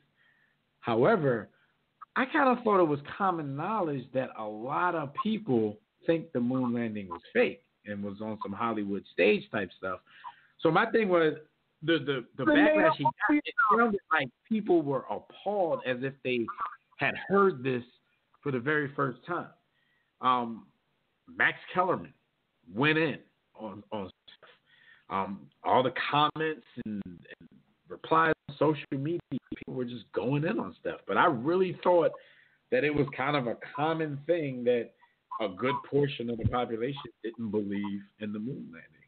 So now NASA, because Steph said he thought it was a big hoax, they've given him a personal invite to tour the Houston facility to show him a lot of the evidence. They said they got over 100 pounds of moon rocks. They got footage. They got this. They got that. And they're inviting him there to give him a personal tour and to show him that. But were you aware that if you said out loud that the moon landing was a hoax, that people would lose their minds like this? I was not aware that this would cause such a big stir. I was aware that the belief in the moon landing and lack thereof, the line can be drawn between chocolate and mayonnaise, or between certain segments of the populace. European Americans definitely believe that at a much greater clips than we do. But I feel as though at that point in time, when America was celebrating that giant step for mankind, a lot of black people in this country were still trying to get Doberman pincers off their ass and trying to, get free, so to speak. So we weren't really concerned with what was going on millions and millions of miles away. Our reality in this country was a lot different. And so if you really think about it, Steph's parents were kids during that time. Steph's grandparents were adult-like. So coming from that background, there's plenty of black people that even if you want to say whether we believe it or not, it just doesn't have any bearing on our lives. It's not a badge of, national pride for us. So I didn't see what the big deal was, but I know that other folks. Are you on the hoax train? I think, Jimmy's a conspiracy theorist. I thought he actually would be here by now. He's a conspiracy theorist. I think I've heard him say before that he thought it was a hoax as well, but I don't know if he was 100% serious or. They landed. I believe they landed on him. Yeah, I do. I believe, but I don't care. But also I don't care. Right. You're racing Russia back then to do that kind of stuff. That didn't have any bearing on our people and what we were fighting for at the time. And even now, it's amazing. I think space travel is amazing, and they claim that, the next time they go back, it's going to be for good. Like, they're going to have people set up shop on the moon. Yeah. It's not just be an exploratory visit. So we'll see in the future. I do I'm with you though. I believe it's real. One reason that I guess you can understand why some people, even if they didn't believe it was a hoax at first, may have that belief now, because you think about it. They did that back in the 60s. It's 2018. It's like, if we did that back then, why are we not going to the moon? Like, why is it taking so long to get back? You know what I'm saying? Why are we not just going back like every other year? Like, hey, pop up on the moon. I know the answer to that, but without going too deep into it, let's put it this way. There's not as much money going. There's not as much money in going to the moon as there is in blowing other human beings up. There you go. Bottom line. No doubt. Trump wanted to make the Space Force stuff so he can keep the galaxy safe. So, we're probably gonna be going to the moon and a whole lot of other places with Space Force. If y'all don't tell y'all president to stop watching Star Trek, and he really said this, man. All right. So, what else happened this week while y'all were on the grind? Kendall Jenner shares a mysterious love letter on social media, and it has a lot of Philly fans thinking that this is some sucker for love letter that your man Ben Simmons may have written to her. She doesn't, like I said, it's anonymous. She doesn't say who did. She kind of scribbled out whoever it was from, but knowing the Kardashian clan, this could have been from any number of dudes that they messed with in the past, because the theme of the letter was the fact that they were separated by a lot of miles. So it's very ambiguous. You can easily think that it's Ben Simmons, but I'm like, if she's banging with Ben right now, like, why would she just put dude out there like that? But let me read you the bars, some of the bars in this letter, and you tell me what you think. Dear Kendall, we may be miles apart, but my love for you grows stronger and stronger by the minute. My innermost feeling is of love for you. I will love you until death separates us. Right now, this separation is killing me, but in my heart, I know that nothing could come close to separating us. We are united into one forever, body and soul, and I want you to know that I love you from the deepest part of my heart. Then they sign off, love, but the signature is blacked out. Man, if this has been, and maybe it is, maybe, young bulls in Australia do it a little different. Maybe they're more adept with the words but if this is dude, everything that I say about him is probably true. Like I keep telling people, when his contract is up with the Sixers, that dude is going to run to LA. Mainly because so far it seems like he's into famous chicks. Most of them live out that way. He dated Tinashe, he dated Kendall Jenner, and he seems like a bit of a sucker for love, because both of these relationships, even though they both occurred within the last 10 months or so, seem to be very serious. Besides that, he's LeBron's youngin', and whether or not it means playing with LeBron in LA, he's with Clutch Sports. They're going to set him up maybe as LeBron's quote-unquote heir apparent out there in LA. So I just have this feeling that as soon as his contract is up with the Sixers, this dude is going to be on the first thing smoking to LA. And if this is him in that letter, even though, Kardashians usually don't stick around long enough for that, I still think he would end up out there because, like I said, he likes famous women. And a lot of the ones that he liked live out in those parts. You think this is him, or do you think this is one of her other exploits from the past or present? Black boys, you are lost to the flesh of pork. I really don't know. It probably is, man. They got a hold on these NBA dudes like nobody's business, man. I've never seen no Jezebels like this, man.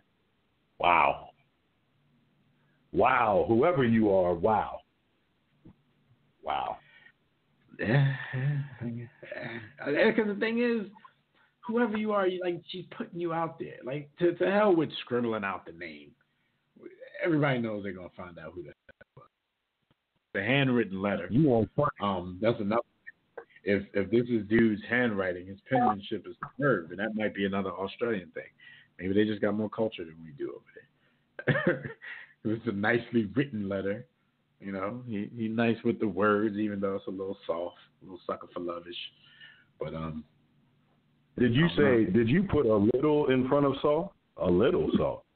No. It ain't. It's a lot Saul. Those are the type of letters. If you are gonna write them letters, you're gonna write that in like middle school, because you think that's how you think in middle school. Once you get old, nobody be saying that kind of stuff. People listen to us right now. You 21, a millionaire in the NBA. The only relationship you should have is with the doctor who has the penicillin pass and the night after Joe, with a morning after Joe. Like, what are you doing?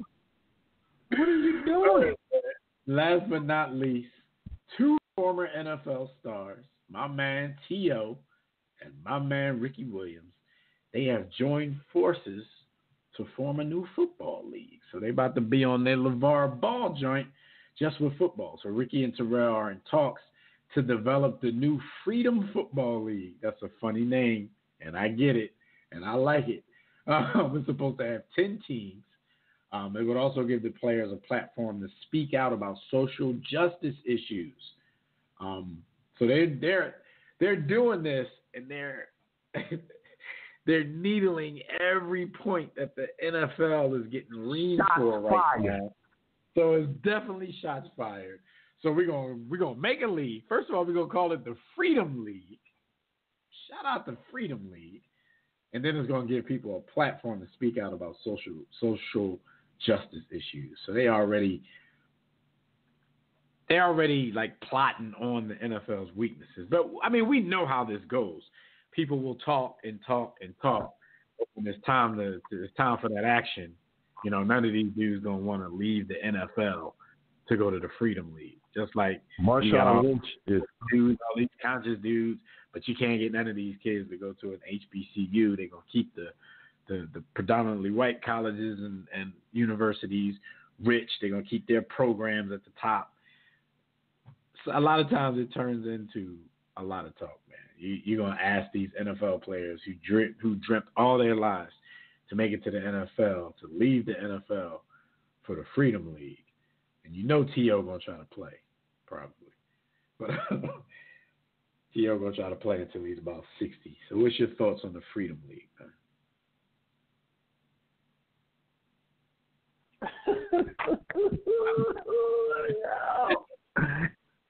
At every level, I have to support. Even the criticism I have, I'm not willing to expound any criticism. I'm in support of two brothers that I enjoyed watching play, who are not only standing up for something I consider righteous, but taking shots at those who aren't.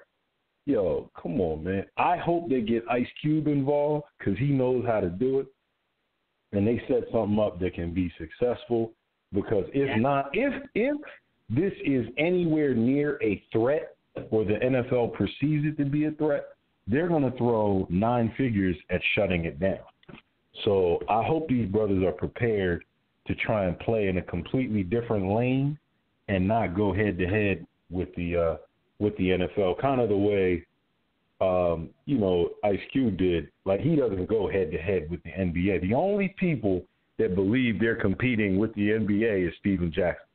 Like, no one else believes. Yeah. So, salute to them. I will support. It's got to be said.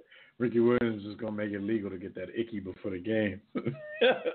Oh, you know weed is this joint. You can't, weed and crying about your quarterback.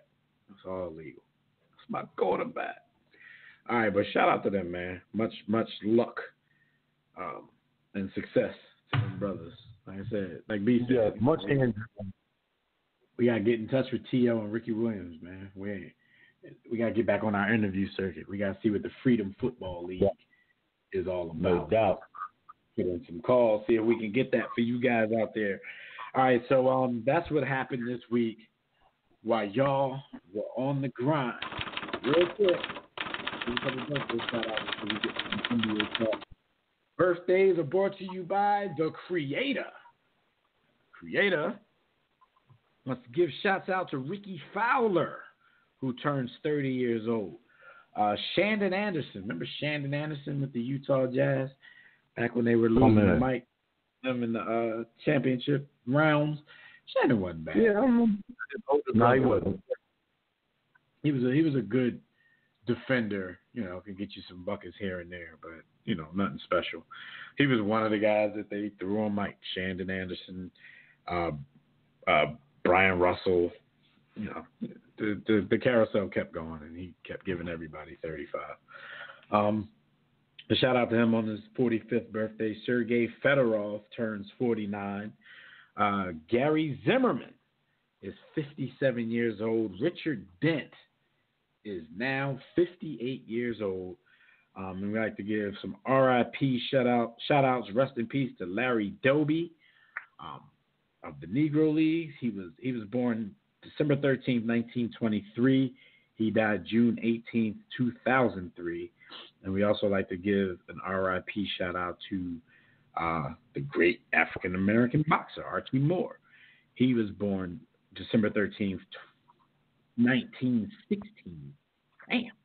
And he died December 9th, 1998. So we like to give a nice big war room salute to all of these folks on their birthdays and, the ones celebrating their birthdays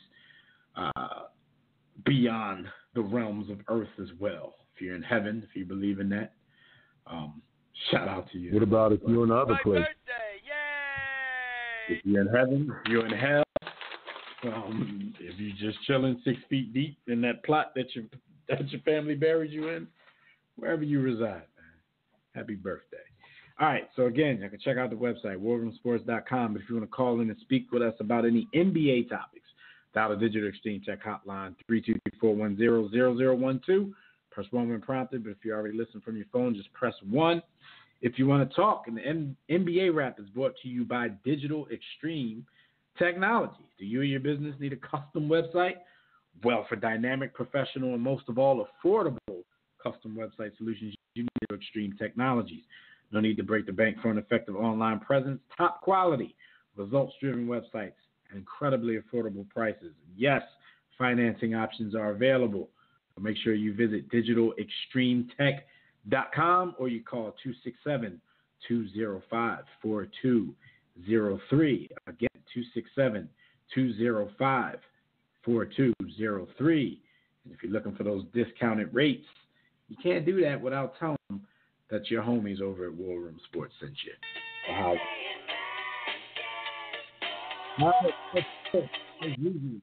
Our NBA Players of the Week is one Bradley Beal of the Washington Wizards and Steph Curry on his first week back with the Golden State Warriors. Does this kind of stuff to you make Kevin Durant look bad? Like Steph Curry comes back the first week he's back. They win. They win 3 games, lose 0 games. He gets NBA Player of the Week. They kind of struggled a little bit in his absence.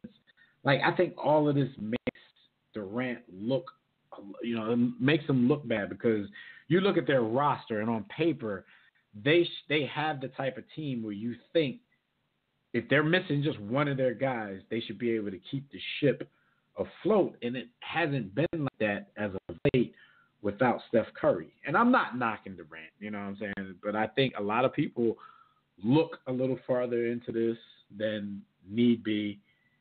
And I think the optics of it just looks bad for Kevin Durant. But let me give you their averages.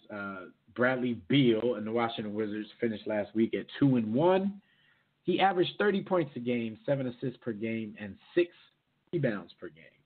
That's funny that all averages were just right on, was 7.1, 6.2. It was 30, 7, and 6. right on the nose. Steph came back, averaged 30.7 points per game, 5.7 assists, shot 57.6% from three-point land, and the Warriors went 3-0 as well. So shout out to Steph Curry with his ridiculous shooting.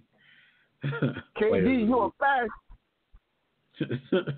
Yo, as I think the luck just plays out that way, that everything Steph does, like KD can come there, help this team win 2 titles, win 2 finals MVPs, but yet no one will say, well, this is Kevin's team, or, a lot of people won't even say he's a better player than Steph. It's crazy because anybody else, not even anybody else, like let LeBron join another team, whether it's Steph or anybody that's playing at an equal level, but let him go there and get 2 finals MVPs is not even going to be a question. That's because we are all a witness. That's why. We are all witnesses. And it also goes to show you how, and salute to everybody. I'm joining in mad late. I was out there trying to save the world for the company. But it also goes to show you how people regard Raymond versus KD, and a lot of it is KD's fault. Him and his ghost accounts. Him and his burner accounts. Yeah, but the optics of this brother. Man, like y'all have trouble winning when Steph is not there, and then Steph comes right back. And in his first week, wins NBA Player of the Week. Like, damn, KD. In high school, you was the man, KD. All right. Steph looked like he was hanging out with Mike Bibby in the gym, too, a little bit. Yo, shout out getting a light-skin workout in. Yeah, that's what. Speaking of light-skin brothers, I want to shout out Ben Simmons. I just was not. I wasn't with him personally, but we were in the same store. I just saw Ben Simmons on Jewelers Row. I hope he wasn't copping nothing, so but he definitely was there though. He gotta put some jewelry with that letter, man. Might know it. Damn, Ben. Soft, dude. Don't do it. Reconsider. Read the letter. Sure on the subject. All right, let's talk about some dysfunction, man, because in Chicago, it's dysfunctional. It's not nothing new to me, though, because the Bulls have kind of been dysfunctional since Mike and Scotty left. But that's a whole other story. This is one of those things like what Jimmy talks about all the time with certain teams where we start to look at them and hold them, higher in history than we probably should because they had one moment. Not just one moment literally, but the Bulls went on one run in the history of the NBA. The Bulls went on one nice 6-year run. We'll call it 8. And, they're a part of the elite now. But they haven't been since that one run that they've had in the history of the world has ended. Well, this week, we know last week they fired Fred Hoiberg. They fired the coach because he didn't live up to whatever expectations they had for him. Like, I don't understand how you throw him that roster and then have expectations of him winning. But then after his exit, Jim Boylan, who's his replacement, he's trying to be like this drill sergeant coach in a time period where, a lot of people say this is not the time, this is not the era for those type of coaches because the players make so much money now. They make more money than the coach. They're not used to working that hard at the whim of somebody else. So he's been trying to be this drill sergeant. He's been trying to run these long practices. So the Bulls last week lost a game by 56 points. And they lost, 56 points losses on back-to-back. After this, Jim Boylan tried to call a 3-hour practice the day after, and the team nearly boycotted because they didn't want to do this. So instead of the 3-hour practice, they called a players-only meeting where the players hashed some things out, and then executives were allowed to join the meeting a little bit later. My question to you guys is this. First of all, I know what era we're in. I know the players are making so much money and the drill sergeant type of coaches, that's kind of out. But But after losing a game by 56 points, who the hell are you to tell me that you don't want to come to practice? Who are you to think that you don't need a 3-hour practice after you just got hammered by people who put their pants on one leg at a time, just like you, by 56 points? Can y'all explain this dysfunction in Chicago right now? No, Jimmy, I have to explain because, he says it's always been going on. So go ahead and explain this. No. I'm not even going to say it's part of the culture, because here's the thing, right? And I can say it is part of the culture, but let me dig a little. Let me unpack that a little bit. What I can say is I watched that game, and they definitely quit on their coach. They don't like Bull. That's just the bottom line. Because I've seen the Bulls compete this season, and they don't like. I mean, not that they like Fred Hoiberg, but they don't bang with Bull. For one, they obviously quit. And you see the reaction after the game, which means they don't bang with Bull. Zach LaVine, Max Zach is out there like basically disrespecting Bull. But the idea of the drill sergeant, that doesn't work in schools anymore. It doesn't work in sports. It doesn't work in business. Like we've evolved past that. Like, shot or something. If you try to be a drill sergeant in the school now, you're gonna get snuck by somebody's parent for one. Talk to my kid like that. But anyway, so times have changed, and even if you like, I get a books, and you see the difference in culture, even in business, how you can't be that ball. People have to want to be educated from you, right? So it's a whole different, which is why someone like Coach K is so successful. It's because he's been able to adapt in multiple types of. He went from the drill sergeant to the lovable guy to now I'm cutting checks, but so he's been able to do that where a guy like Bobby Knight, for argument's sake, who he actually studied under, he wasn't able to make that transition. He wanted to be the drill sergeant and not be able to. So he didn't want to make that transition, and I mean, you see it sometimes, like in the NFL, and so I mean, but that also goes to show you that like coaching and managing is an art. You gotta understand your people. So obviously, this coach doesn't understand his people. If he felt like he was going to call and there wasn't going to be backlash, the team stinks though. Let's not forget that part too. Coach K out. So to your point though, like who's not going to want to practice for 3 hours, but they could have practiced for 8 hours. They still stink. It's not going to wash the stench off of them. Yeah, that's not going. You can't. It don't seem like you have that type of leverage to be like, nah, after you just lost by 56. But like you said, those are the times we're living in. They can tell him nah, and I guarantee you one thing: they didn't have that damn practice. They have a meeting. I feel like also one of the reasons they lost that bad is because they don't care about him. Like they were trying to prove a point. But, the Bulls process has been hammered like this for years, and everybody seems to keep their job. I mean, Tyus calls in. He's a Bulls fan. He's been talking about guard packs for the last 5 years. And, their reign of terror. I read something earlier where it says terrible decisions, except for in the actual NBA draft. Like, they draft pretty good players, but when you're always a bad team, drafting great players doesn't always work out because those players are out after their contracts are up. Or they do a good job of being a farm team. Basically, you end up getting rid of those guys anyway. So you said basically you're saying they're a good farm team. Hey, good farm team for everybody else. Yo, let the Bulls draft crazy, right? Get ready for you and bring them here and let's win. You talk about some. I'm trying to find that message that Tobias sent us earlier because he broke it down like some of the decisions that they made that weren't draft related, and I didn't realize when you look at all of those like in totality, you're like, yo, they made all those decisions. Like they did, he said they didn't. They had a chance to get Kobe, but they didn't want to get rid of. It was somebody trash too. But he ended up a Laker at some point anyway. Long time after that. Yeah, I can't find the message, but Tobias broke it down about their decision making, and I was like, damn, dog, I don't know what to tell you. Yeah, you're right. Like they had a chance to get Kobe and passed on him for like next to nothing. Like we can't get rid of Luol Deng. We want Kobe, but we're not willing to get rid of Luol Deng to get him. Now, in retrospect, how do you think that makes your team look? And then I guess karma has something to do with this too, because then when they get half decent, their superstar runs into all of these injury. He's plagued with injuries.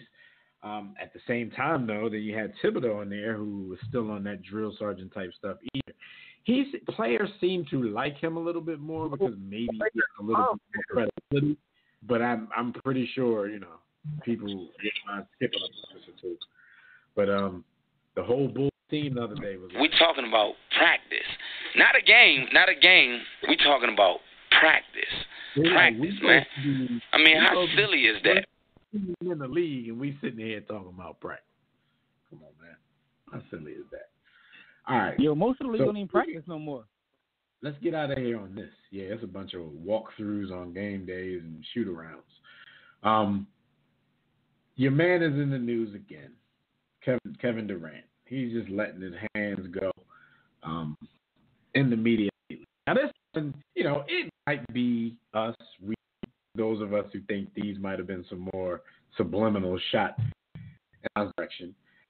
Last week was the comments about the toxic environment around LeBron James, where he praised LeBron and said it's not of his doing. It's just, because of a lot of the fanboys and the media and that kind of stuff. They create this toxic. And I think there was 100% truth into what he was saying. Remember, Jim, last week we talked about it, and I was like, the only thing that I see is when you look at the messenger, you kind of think it comes from a place of hate, a place of jealousy.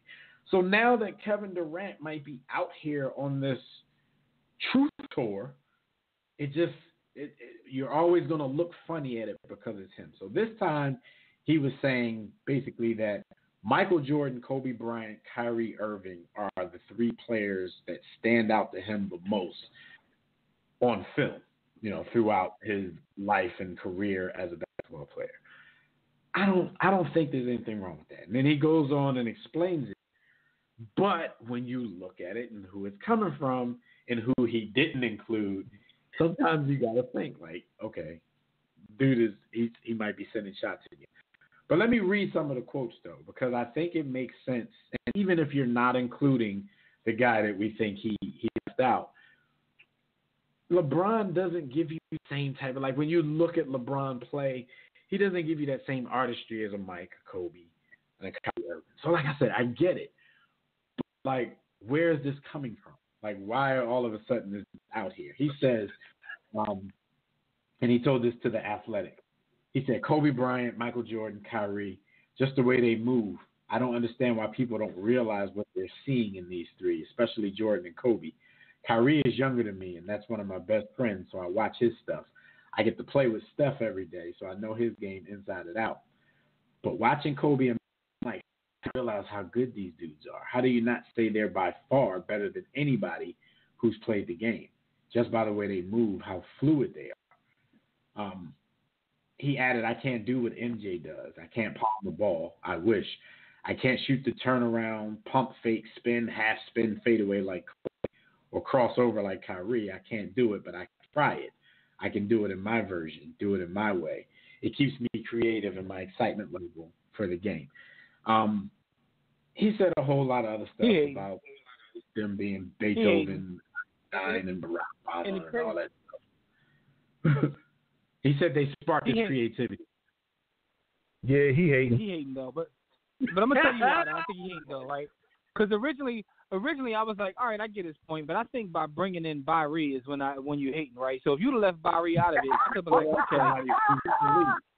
okay, because I would have been like this. I'd have been like, look, you don't want to bring in any current players because like they're still your competition. That's exactly how we know it's hate. Yo, I can't admit that a young bull is better than me, even if I know he's better than me. It don't even matter. I'm not bringing you up. You my young bull. If he'd have left Barry out of it, I'd have been like, cool. Yo, by the way, real quick. I just saw the other move that the Bulls made. They passed on drafting D Wade because they wanted to hold on to Donyell Marshall. Yeah. So the Bulls could have had D Wade and Kobe, but they wanted to hold on to Luol Deng and Donyell Marshall. No. So just want to put that out there. But anyway, before Stephen Clay. KD hating. He had the most 3-pointers in a game. I remember that because he was playing against the Sixers when he was with the Cavs. I think he hit like 11 or 12 threes in a game. Yeah, he had anyway. Dusty Braids. He had Dusty Braids. But anyway, KD hating. That's the thing. It makes sense because when we talk about, especially perimeter players, we talk about footwork, we talk about Jordan, we talk about Kobe. Sometimes we even bring up a Dwayne Wade, and those kind of guys. So you can understand why guys who are playing in the league now at a high level would study those guys, would watch those guys. But I think you guys have a point. I think y'all are onto something with the fact that you brought up Kyrie Irving. And then I think not only is he trolling LeBron a little bit, I think he's trolling Steph a little bit. I mean, he brought up Steph, but he was like, he plays on the team. But to bring up Kyrie, if you think about the league, besides maybe Chris Paul, but just because of the way they handle the ball and all that kind of stuff, Steph and Kyrie are kind of like arch enemies, arch nemesis. Arch rivals. Yeah, they're like they're on the team with Steph, then you bring up Kyrie. But to me, about this is LeBron all speculation. And you bring up the guy who no longer wants to play with LeBron. So that's a correlation. Here's my thing, right? This is all speculation, and because who knows what KD does. KD may still stay there, but I see why people are saying, he's out. Because you're trolling stuff a little bit. And I noticed when the last couple of years when they won a championship, when KD was focused, he just stopped talking to the media altogether. Now every week he's giving them sound bites. Like, what are you doing? Like, he kind of did this before he left OKC, where he just just started letting his hand go a little bit. Remember, it was like little things about Russell Westbrook that he may or may not have said, and so I mean, or he maybe he's out. Not have been talking about Russ. He didn't say names, but he basically said, but when he got focused, last couple years when he got focused, this boy just literally he just stopped talking. So Scotty said KD, that's just the basketball guy handing out justice for joining an already elite team. I mean, 2 chips. I can't call that justice. Like, I need one of these dudes to do something soft like that, and I need it to backfire and not work. Like, because you can say all you want about Miami. They didn't, do not 6, not 7, not 8. But, they got some chips out of it. LeBron didn't have any when he went there. Bosh didn't have any when he went there. It completed their legacy. Even if they won, it completed their legacy. But KD, man, I'm waiting to see what he gonna say next week. He gonna let his hands go against. I know. KD gonna have us make a segment. What did KD say? What did KD talking about? Yo. segment comes like he's talking about. What he talking about? All right, so yeah, man, it's crazy. Dude just letting his hands go week after week. I think KD is too nice. KD is too good of a player to be the way he is, though, yo. KD, you gotta chill before I snatch your honor, man. But what I'm seeing now, like, there's no way, right, that KD can go back to Golden State or even join the Lakers. Maybe he hasn't gotten, maybe he hasn't punched his ticket completely out of Golden State, but he's getting close to it with the whole stuff with Draymond. Yeah. And but he can't go to LA, right? No, he can't go. I mean, he can go to the Clippers. Toxic environment. That might be worse than you joining the Warriors. You could claim a toxic environment when other stars try to play with LeBron and then go play with LeBron. All right, man. The hell up out of here. Snitch on that one too. He a hater and a dry snitch. He's doing a lot of stuff. Shout out to KD. I don't know what his end game is. It's not honorable. Thank you, brothers. Live and direct. For another briefing in the War Room. Shout out to everybody in the chat room. Neil and Skyview. Everybody on Twitter. War Room Sports Game Time. The GroupMe app. Facebook. And all the called in and holler at us. Special thanks to Gus Griffin for contributing to the show as he does weekly. Tune in next week live right here on demand as we recap NFL Week 15, preview Week 16. We'll also catch you up on everything happening in the association and everything else around the world of sports and whatever the hell KD is talking about. So until then, enjoy your weekend. the start of next week, and we'll see you right back here next time. Be sure to catch our conversations on Facebook, Twitter, as well as blogs, webcasts, network podcasts on warroomsports.com, Christian Mingle, all them good places. Also, make sure you pick up a copy of Jimmy's book at sportsthebook.com or warroomsports.com. Until next time, don't accept mediocrity. Be steadfast in the war against ignorance, and we'll see you chumps on top.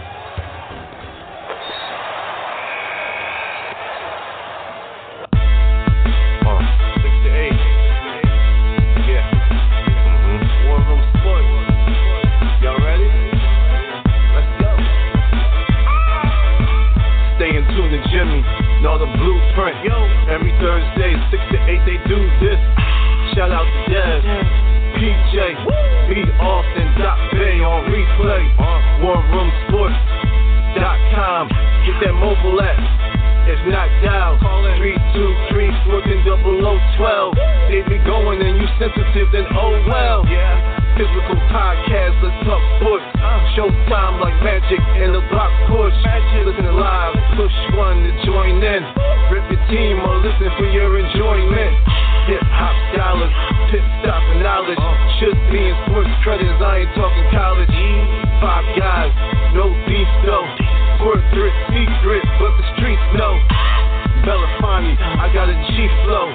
KC, royalty, I'm in beast mode. 2 hours, get your game up. Who's the best in sportscast? You better name us. War Room Sports. Yeah, you know, Jimmy, Dev, PJ, Shot Bay, Lee Austin. I'm shot. Up and coming on the beat.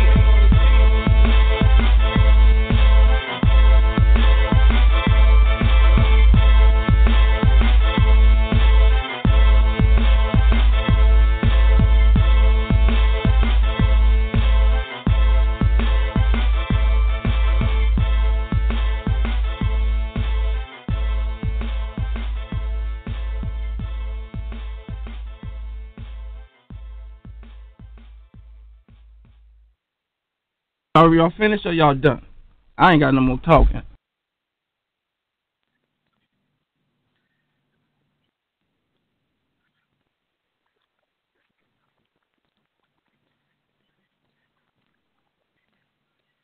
The world will change. Drexel University is designed to change with it. By combining academic rigor with a transformative cooperative education program, Drexel is preparing visionary leaders equipped to address the challenges of the future. Learn more at drexel.edu/ambition. Can't wait. The world will change. Drexel University is designed to change with it. By combining academic rigor with a transformative cooperative education program, Drexel is preparing visionary leaders equipped to address the challenges of the future. Learn more at drexel.edu/ambition. Can't wait.